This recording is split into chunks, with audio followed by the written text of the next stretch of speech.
মুখ্যমন্ত্রী মমতা বন্দ্যোপাধ্যায় তার জেলা সফর আজ থেকে শুরু করছেন। বর্ধমানে তিনি তার জেলা সফরের প্রথম দিন এবং সেখানে প্রশাসনিক বৈঠক করবেন। আজই দুর্গাপুর যাচ্ছেন, সার্কিট হাউসে রাত্রি যাপন করবেন। আগামীকাল মঙ্গলবার তিনি বীরভূম যাবেন। আর সবথেকে তাৎপর্যপূর্ণ মঙ্গলবার, কারণ অনুব্রত মণ্ডল প্রায় 2 বছর পর বীরভূমে পা রাখবেন আগামীকাল, তেমনটা আমরা জানতে পাচ্ছি। এবং তিনি ইতিমধ্যেই গরু পাচার মামলাতে ছাড়া পেয়েছেন ব্যক্তিগত 10 লক্ষ টাকার বন্ডে। অনুব্রত মণ্ডলের সঙ্গে কি মুখ্যমন্ত্রী মমতা বন্দ্যোপাধ্যায়ের সাক্ষাৎ হবে? রাজনৈতিক সমীকরণ কি বদলাবে? যথেষ্ট তাৎপর্যপূর্ণ। মঙ্গলবার মুখ্যমন্ত্রী মমতা বন্দ্যোপাধ্যায় তিনি প্রশাসনিক বৈঠক করবেন বীরভূমে এবং তিহার থেকে জেল মুক্তি আজই অর্থাৎ সোমবারই হতে পারে অনুব্রত মণ্ডলের। তার যে জামিন, সেই জামিনের খবরে বীরভূম যে কতটা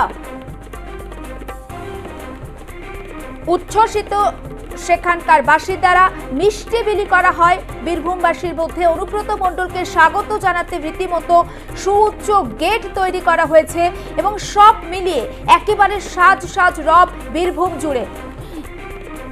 এবং আমরা কথা বলবো আমাদের প্রতিনিধি সুব্রত বন্দ্যোপাধ্যায়ের সঙ্গে। সুব্রত, অনুব্রত মণ্ডল বীরভূমে ফিরছেন, মুখ্যমন্ত্রী মমতা বন্দ্যোপাধ্যায় প্রশাসনিক বৈঠক, সব মিলিয়ে বীরভূমের রাজনৈতিক সমীকরণ।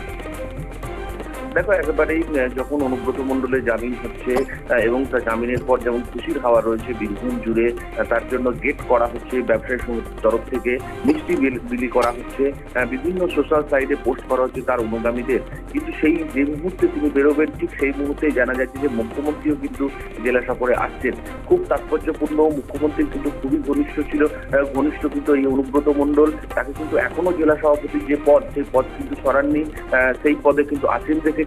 এবং সেখানে যে পেপারগত যে ত্রুটি, সেই ত্রুটির জন্য কিন্তু আজকে তিনি কিন্তু জেল মুক্তি হবেন। এবং সেই জেল মুক্তি হওয়ার পর তিনি কি সরাসরি বীরভূম আসবেন নাকি কলকাতা, এবং যদি বীরভূম আসেন তাহলে কাকতলীয় ভাবে যে কিন্তু মমতা বন্দ্যোপাধ্যায়ও কিন্তু রয়েছেন জেলা সফরে এবং সম্ভবত তিনি আর বর্ধমানে আজকে থাকবেন এবং তারপর সম্ভবত বিকেলের দিকে তিনি রাঙাবিতান, বোলপুরে যে রাঙাবিতান যেখানে তিনি থাকেন সেখানে উঠতে পারেন। এবং প্রশাসনিক বৈঠক রয়েছে কালকে, মঙ্গলবার প্রশাসনিক বৈঠক রয়েছে এবং বৈঠকে কি বার্তা দেন সেটাও কিন্তু একটা দেখার। এবং একবারই তাৎপর্যপূর্ণ, যেহেতু অনুব্রত মণ্ডল আসছেন সেখানে তার সঙ্গে কি সাক্ষাতের সম্ভাবনা রয়েছে সেটাও একটা দেখার বিষয়। এবং অনুব্রত মণ্ডল থাকাকালীন যখন আসছেন সেই মুহূর্তে জেলা সফরে মুখ্যমন্ত্রী, সেটা খুবই তাৎপর্যপূর্ণ।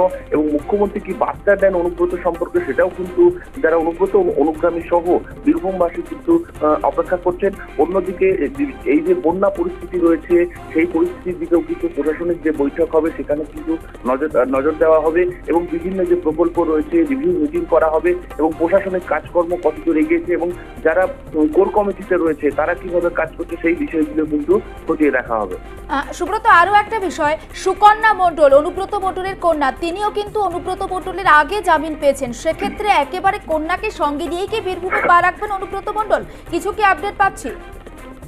দেখো, একেবারেই সুকন্যা মণ্ডল কিন্তু জামিন অনেক আগেই হয়েছে এবং যেটা শুক্রবার জানতে পারা যাচ্ছিল যে বাবাকে সঙ্গে নিয়েই তিনি আসবেন। একবারেই তিনি দুজন বাবা এবং কন্যা একসঙ্গেই কিন্তু বীরভূমে আসবেন, সেটাই কিন্তু সূত্র মারফত জানতে পারা যাচ্ছে। এবং সেই জন্য কিন্তু প্রস্তুতি শুরু হয়েছে। আমরা দেখেছি যে হাটসারেন্দি, নানুরের যে হাটসারেন্দি যে দুর্গাপুজো হয় অনুব্রত মণ্ডলের বাড়ির, সেখানে প্রস্তুতি শুরু হয়েছে। যেখানে বাড়ি সেখানে কিন্তু পরিষ্কারের কাজ শুরু হয়েছে এবং বলাই চলে যে একসঙ্গেই কিন্তু দুজন আসবেন। এবং বীরভূম থেকেও কিন্তু কিছু কর্মী কিন্তু কলকাতার উদ্দেশ্যে কিন্তু রওনা দিয়েছেন যে তাদেরকে অভ্যর্থনা জানানোর জন্য এবং কখন আসবেন সেই কিন্তু আগ্রহ রয়েছে। এবং তিহার থেকে কিন্তু মুক্তি পাওয়ার পর কি গতিবিধি হবে সেইটার উপরই নজর রাখতে হবে। একদম নজর থাকবে সুব্রত। আমাদেরও আপাতত তোমাকে ধন্যবাদ। এবং মুখ্যমন্ত্রী মমতা বন্দ্যোপাধ্যায়ের মঙ্গলবার বীরভূমে প্রশাসনিক বৈঠক রয়েছে। অনুব্রত মণ্ডল বীরভূমের মাটিতে পা রাখছেন। সব মিলিয়ে মমতা বন্দ্যোপাধ্যায়ের সঙ্গে অনুব্রত মণ্ডলের কি সাক্ষাৎ হতে পারে, যেমন একটা জোর জল্পনা। পাশাপাশি ঠিক কি বার্তা দেবেন বীরভূমে প্রশাসনিক বৈঠক থেকে মুখ্যমন্ত্রী, সেদিকেও নজর থাকবে।